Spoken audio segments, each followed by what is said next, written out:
ಎಲ್ಲರಿಗೂ ನಮಸ್ಕಾರ. ಮತ್ತೊಂದು ವಿಡಿಯೋಗೆ ಸ್ವಾಗತ. ನಾನು ನಿಮ್ಮ ಡಾರ್ಲಿಂಗ್ ಧನು. ಕರ್ನಾಟಕದಲ್ಲಿ ಪ್ರೆಸೆಂಟ್ ಅಲ್ಲಿ ಯಾರಾದ್ರ ಬಗ್ಗೆ ಚರ್ಚೆ ಮಾಡ್ತಾರೆ, ಅದ್ರ ಬಗ್ಗೆ ಡಿಸ್ಕಸ್ ಮಾಡ್ತಾ ಇದಾರೆ, ಅದ್ರ ಬಗ್ಗೆ ಟ್ರೆಂಡ್ ಆಗ್ತಾ ಇದೆ ಸೋಷಿಯಲ್ ಮೀಡಿಯಾದಲ್ಲಿ ಅಂದ್ರೆ ಅದು ಕೇವಲ ಸೌಜನ್ಯ ಅವರ ಕೇಸು ಮಾತ್ರ. ಇದು ಕೇವಲ ಕೆಲವು ದಿನಗಳಿಂದಲ್ಲ, 14-15 ವರ್ಷದಿಂದ ಇದೇ ಟ್ರೆಂಡ್ ಆಗ್ತಾ ಇದೆ. ಅಂದ್ರೆ ವರ್ಷದಲ್ಲೇ 1 ತಿಂಗಳನೋ 2 ತಿಂಗಳನೋ ಈ ಸೌಜನ್ಯ ಅವರ ಬಗ್ಗೆ, ಈ ಕೇಸ್ ಬಗ್ಗೆ ಖಂಡಿತವಾಗ್ಲೂ ಚರ್ಚೆ ಆಗುತ್ತೆ, ಡಿಸ್ಕಸ್ ಆಗುತ್ತೆ, ಟ್ರೆಂಡ್ ಆಗುತ್ತೆ, ಎಲ್ಲಾನು ಆಗುತ್ತೆ. ಆದ್ರೂ ಈವರೆಗೂ ಅದ್ರ ಬಗ್ಗೆ ಒಂದು ಕನ್ಕ್ಲೂಷನ್, ಆ ಕೇಸ್ ಬಗ್ಗೆ ಕನ್ಕ್ಲೂಷನ್ ಬಂದಿಲ್ಲ.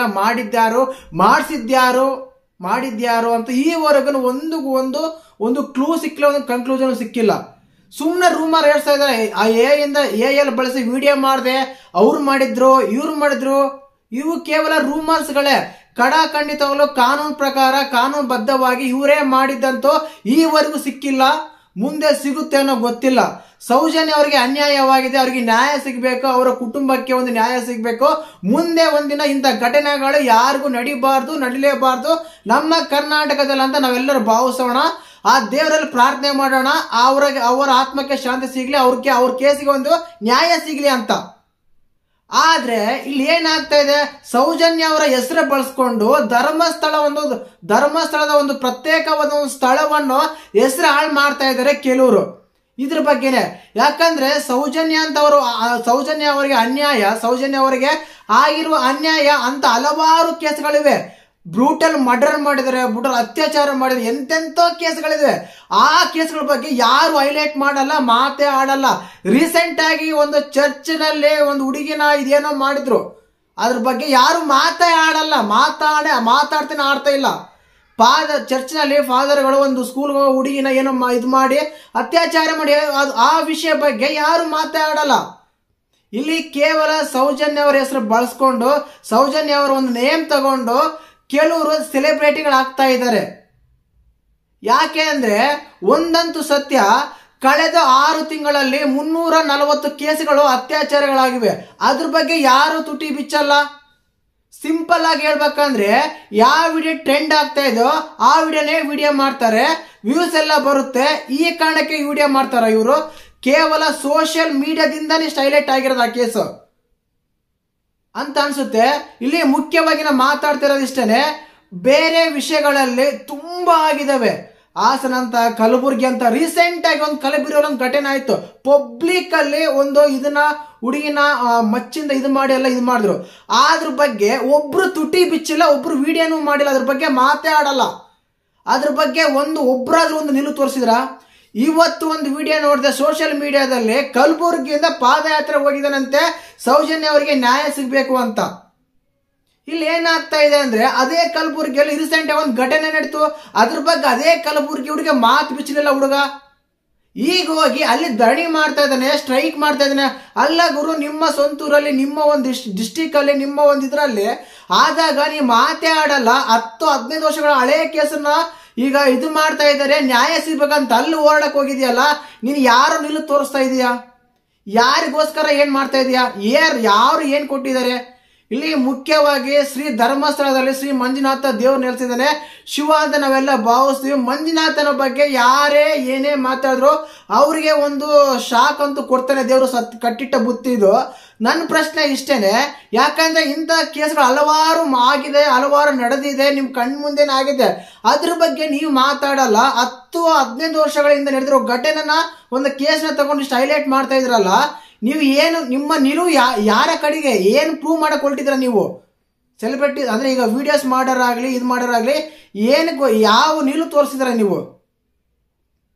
ಧರ್ಮಸ್ಥಳದಲ್ಲಾಗ್ಲಿ ಬೇರೆ ಕಡೆ ಆಗ್ಲಿ. ನನಗೆ ಒಂದೇ ಪ್ರಶ್ನೆ. ಈಗ ಸಮೀರ್ ಅವರು ಅಂತ ಇದ್ದಾರೆ, ದೋತ ಸಮೀರ್ ಅವರೇ ಆ ವಿಡಿಯೋ ಮಾಡ್ತಾರೆ.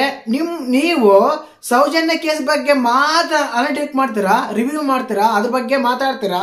ಬೇರೆ ಕೇಸ್ಗಳ ಬಗ್ಗೆ ಬೇರೆಯವ್ರು ಮಾಡಿದಾಗ ನಿಮ್ ಕಣ್ ಮುಂದೆನೆ ನಿಮಗೆ ಇದಾಗಿರೋರೆ ತುಂಬಾ ಜನ ಇಂಥ ಕೇಸ್ಗಳ ಬಗ್ಗೆ ನಿಮ್ಗೆ ಹೇಳಿರ್ತಾರೆ. ಆದ್ರೆ ಅದ್ರ ಬಗ್ಗೆ ನೀವು ಯಾರು ತುಟಿ ಬಿಚ್ಚಲ್ಲ. ಕೇವಲ ಸೌಜನ್ಯ ಬಗ್ಗೆ ಮಾತ್ರ ಮಾಡ್ತೀರಾ. ಕಾರಣ ಏನ್ ಹೇಳಿ? ಈ ವಿಡಿಯೋಗೆ ಹೈಪ್ ಸಿಗುತ್ತೆ, ಹೈಲೈಟ್ ಆಗುತ್ತೆ, ವ್ಯೂಸ್ ಬರ್ತವೆ, ನಾನು ಸೆಲೆಬ್ರಿಟಿ ಆಗ್ಬೋದು. ಈ ಒಂದು ಕಾರಣಕ್ಕೆ ಇವ್ರು ಮಾಡ್ತಾ ಇದಾರೆ. ನನಗೆ ಇನ್ನೊಂದು ಹೇಳಿದೆ, ರೀಸೆಂಟ್ ಆಗಿ ಕಲಬುರ್ಗಿಯಿಂದ ಪಾದಯಾತ್ರೆ ಹೋಗಿ ಏನಂತ ಅವರು ಇಷ್ಟು ದಿನಗಳ ಬಗ್ಗೆ ಎಲ್ಲಿದ್ರು ಗೊತ್ತಿಲ್ಲ. ಈ ಸೌಜನ್ಯ ಬಗ್ಗೆ ವಿಡಿಯೋ ಮಾಡಿದ್ರ ಕತೆ ಬಗೆಹರ್ದಾಯ್ತು. ಈ ರೀತಿಯಾಗಿ ಮಾಡ್ತಾ ಇದ್ದಾರೆ. ಕೇವಲ ಸೋಷಿಯಲ್ ಮೀಡಿಯಾ ಇನ್ಫ್ಲೂಯೆನ್ಸರು ಈ ರೀತಿ ಮಾಡೋದು ಬಿಟ್ಟು ಎಲ್ಲ ಕಡೆ ನಿಲುವು ತೋರಿಸಿ. ಸೌಜನ್ಯ ಬಗ್ಗೆ ನೀವು ಮಾತಾಡಬೇಡಿ, ಸೌಜನ್ಯ ಬಗ್ಗೆ ವಿಡಿಯೋ ಮಾಡಬೇಡಿ ಅಂತ ಹೇಳ್ತಾ ಇಲ್ಲ.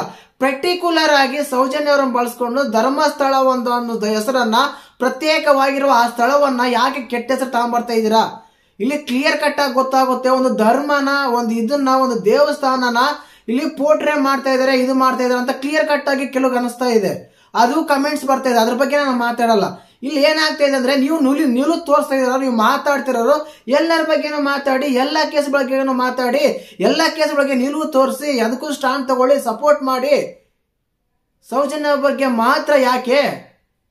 ಇದಂತ ಕ್ಲಿಯರ್ ಕಟ್ ಆಗಿ ಗೊತ್ತಾಗುತ್ತಾನೆ. ನಾನು ಹೇಳಿದೆ ರೀಸೆಂಟ್ ಆಗಿ, ಅಂದ್ರೆ ಚರ್ಚಲ್ಲಿ ಇದೇ ತರ ಏನೋ ಮಾಡಿದ್ದಾರೆ ಅವರು ಫಾದರ್ ಹಾಗೆ ಅಂತ, ಅದ್ರ ಬಗ್ಗೆ ಮಾತಾಡಲ್ಲ ನೀವು. ಸ್ಕೂಲಲ್ಲಿ ಒಂದು ಹುಡುಗಿನ ರೆಗ್ಯುಲರ್ ಆಗಿ ಏನೋ ಮಾಡ್ತಾ ಇದ್ರು, ಕ್ಲಾಸ್ ಟೀಚರ್ಸ್ ಎಲ್ಲ 3 ಶಿಕ್ಷಕರು ಸೇರ್ಕೊಂಡು ಇದು ಮಾಡಿದ್ರಂತೆ ಅಂತ, ಅದ್ರ ಬಗ್ಗೆನೂ ಮಾತಾಡಲ್ಲ. ನಾನು ಹೇಳ್ದಲ್ಲ, ಕಳೆದ 7 ತಿಂಗಳಲ್ಲಿ 340 ಕೇಸುಗಳು ಮರ್ಡರ್, ಅತ್ಯಾಚಾರ ಇಂಥ ಕೇಸುಗಳಾಗಿವೆ. ಅದ್ರ ಬಗ್ಗೆ ಮಾತಾಡಲ್ಲ, ತೊಟ್ಟೆ ಬಿಚ್ಚಲ್ಲ. ಈ ರೀತಿ ಆಗ್ತಾ ಇದೆ. ಸ್ವಲ್ಪ ಸೂಕ್ಷ್ಮವಾಗಿ ಗಮನಿಸಿ, ಅದ್ರ ಬಗ್ಗೆ ಮಾತಾಡೋರು. ಯಾಕಂದ್ರೆ ಸಮೀರ್ ಅವರಿಗೆ ಸೌಜನ್ಯ ಬಗ್ಗೆ ವಿಡಿಯೋ ಮಾಡಿ, ಸೌಜನ್ಯ ಬಗ್ಗೆ ವಿಡಿಯೋ ಮಾಡಿ, ಸೌಜನ್ಯ ಬಗ್ಗೆ ವಿಡಿಯೋ ಮಾಡಿ ಅಂತ ಹೇಳೋರು ತುಂಬಾ ಜನ ಇದ್ದಾರೆ. ಅದು ಹೊರಗಡೆನೆ ಬರುತ್ತೆ. ವಿಶೇಷವಾಗಿ ಅಲ್ಲಿನ ಧರ್ಮಾಧಿಕಾರಿ ಬಗ್ಗೆ ಆಗಲಿ, ಧರ್ಮಸ್ಥಳ ಬಗ್ಗೆ ಆಗಲಿ ವಿಡಿಯೋ ಮಾಡಬಾರ್ದಂತ ಒಂದು ಸ್ಟೇ ತಗೊಂಡ್ಬರ್ತಿದ್ದಾರೆ ಹೈಕೋರ್ಟ್ ಇಂದ. ಬರ್ತಾ ಇದೆ, ನೋಡೋಣ ಏನೆಲ್ಲ ಆಗುತ್ತಂತ. ಮತ್ತೆ ನಿಮ್ಗೆ ಈ ಧರ್ಮಸ್ಥಳದ ಬಗ್ಗೆ ನೋಡಿದಾಗ, ವಿಡಿಯೋಸ್ ನೋಡಿದಾಗ, ಅದ್ರ ಬಗ್ಗೆ ಕೇಸ್ ಬಗ್ಗೆ ಒಂದು ಇದು ಮಾಡಿದಾಗ ನಿಮ್ಗೆ ಮನಸ್ಸಲ್ಲಿ ಯಾವ ರೀತಿ ಅನಿಸ್ತಾ ಇದೆ?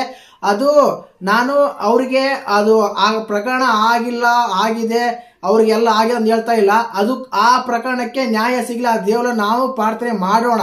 ಆದ್ರೆ ಪರ್ಟಿಕ್ಯುಲರ್ ಆಗಿ ಇಂಥಗಳು ಬಂದಾಗ ಇದಕ್ಕೆ ಹೈಪ್ ಕೊಡೋದು ಯಾಕೆ? ಇದ್ರ ಬಗ್ಗೆ ಮಾತಾಡೋದಕ್ಕೆ.